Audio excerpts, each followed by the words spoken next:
champion for parents having choices in the terms of their educational options. She's been a big supporter of KIPP here in New Jersey, a supporter of TEAM, and actually serves on a state level education committee. So I'm going to actually ask our panelists to come up just to take a seat, and then we have mics that are going to go around for you guys to sort of get the conversation going, ask questions.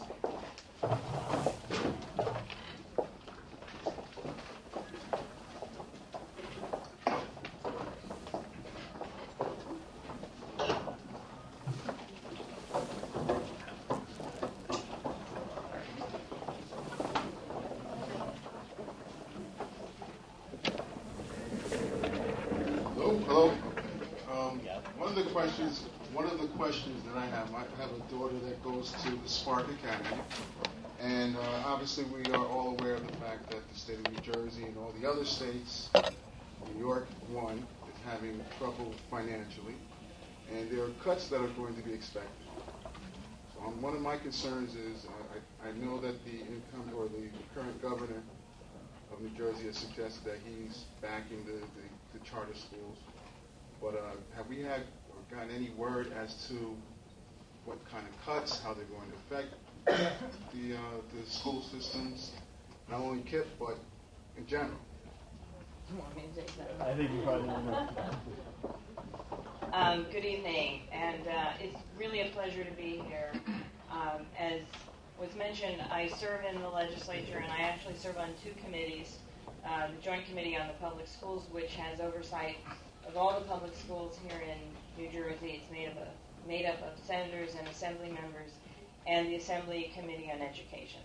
So that being said, over the past week, I've been on two panels with Acting Commissioner of Education Schundler, and this question obviously keeps coming up. It's been coming up from school board members, from teachers, from parents, from everyone. On Tuesday of next week, the governor will give his budget address, and a few days after that, school districts will have a better idea of their funding for the next school year. But we have problems with this current school year that ends June 30th.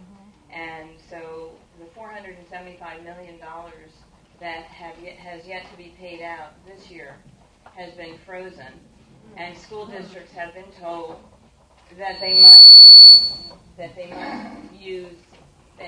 must use their reserves to carry them through the end of this fiscal year. Now, those districts that don't have reserves to use, the governor has said that he will try to keep them whole. But whether or not that will happen, we just don't know. So there are a lot of unknowns. I will tell you that the commissioner has pledged his commitment to keep funding at least flat. Now, flat doesn't cover the bills because we all know that all of our costs are rising. So I don't have any clearer answers for you than that, except to tell you that we're paying a lot of attention to this. 2 nights ago, the Essex delegation of legislators, we meet every month, and this was the topic of conversation, and we actually had Superintendent Janey and 4 of his staff members were there talking about this. So it's definitely on everybody's mind, and we're trying to figure it out, but we don't have any clear answers just yet. The only thing I'll add real quickly to that is, in addition to having a governor who supports charter schools, which is helpful, the charter schools currently, we get about $15,000 per student, and the city of Newark schools, Newark Public Schools, gets about $24,000 per student. So the argument that I'm on the Charter School Association board, the argument we've made to the governor is we believe we've already taken our cut, right? And you could cut the district a lot before we'd be spending the same amount. So, and we believe we're a more efficient place for the state to put their money. That said, we don't want cuts happening in Newark in general, but we don't really have any clear signals.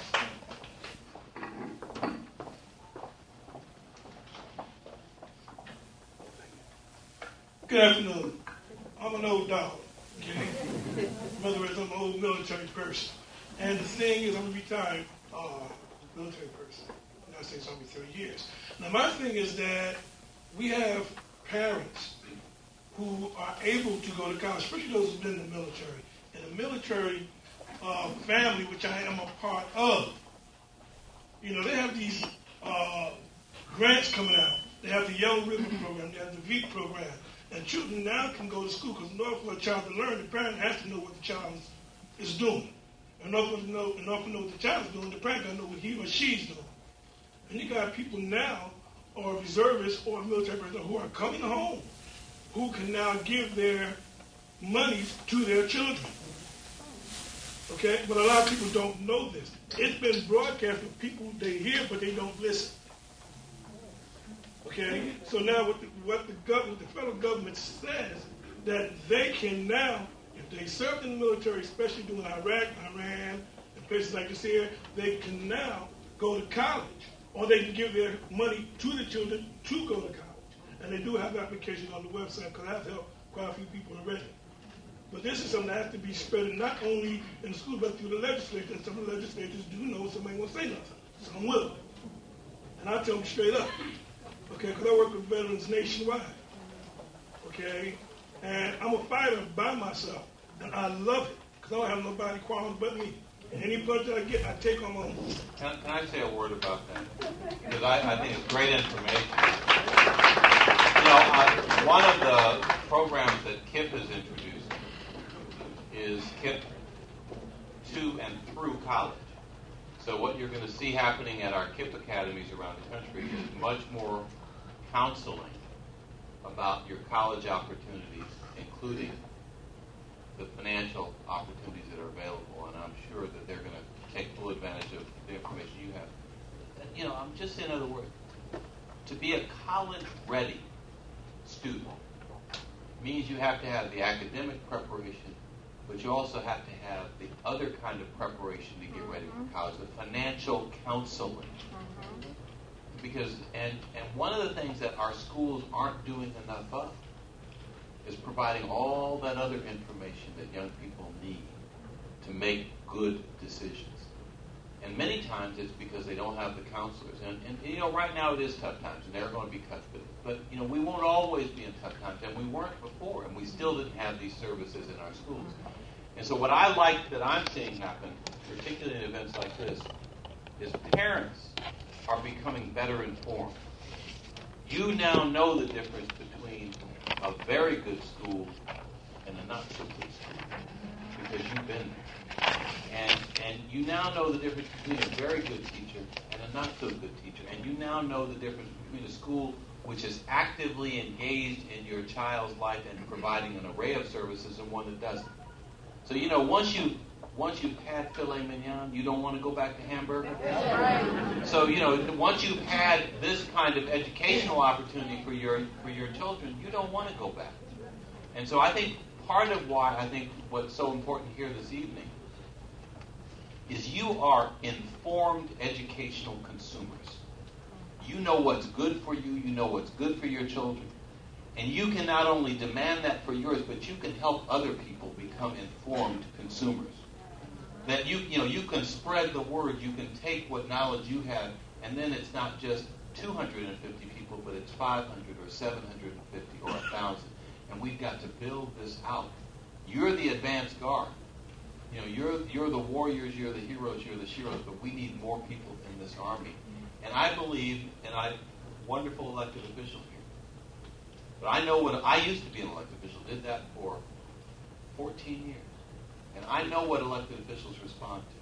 They respond to voters. And they respond to the public. And I think if you are informed and you are knowledgeable and you start holding them accountable, guess what? They're going to find the ability, they're going to find out how to make the decisions which will satisfy you so that they can remain in public office.